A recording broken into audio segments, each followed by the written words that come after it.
the best-selling model under Volkswagen's Audi division was emitted about double the legal limits of nitrogen oxide (NOx) levels for Europe, Reuters says, citing laboratory tests overseen by the European Commission's Joint Research Centre, JRC, in August.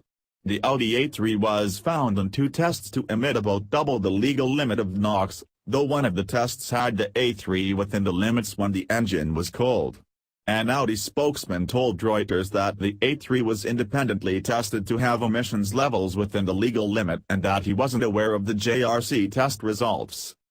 Still, the findings are another example of how Volkswagen, Europe's largest automaker, cannot seem to shed the issues surrounding the diesel emissions scandal that broke last September. VW has been fined about $19 billion for equipping diesel cars with software that cheats emissions testing systems. About 11 million cars were affected, including about 500,000 vehicles in the U.S.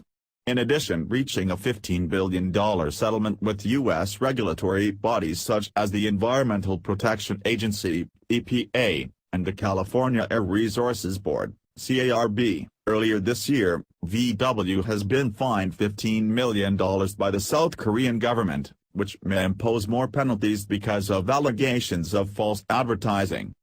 Audi is not the only VW unit to face further scrutiny.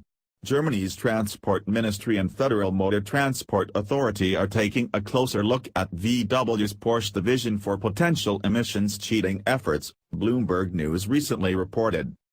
Additionally, the European Union is saying that at least 7 of its member nations failed to provide sufficient oversight of automobiles' emissions testing process, and may take legal action against Germany, Spain, Luxembourg, Czech Republic, Lithuania, Greece, and Great Britain, according to a separate Reuters article.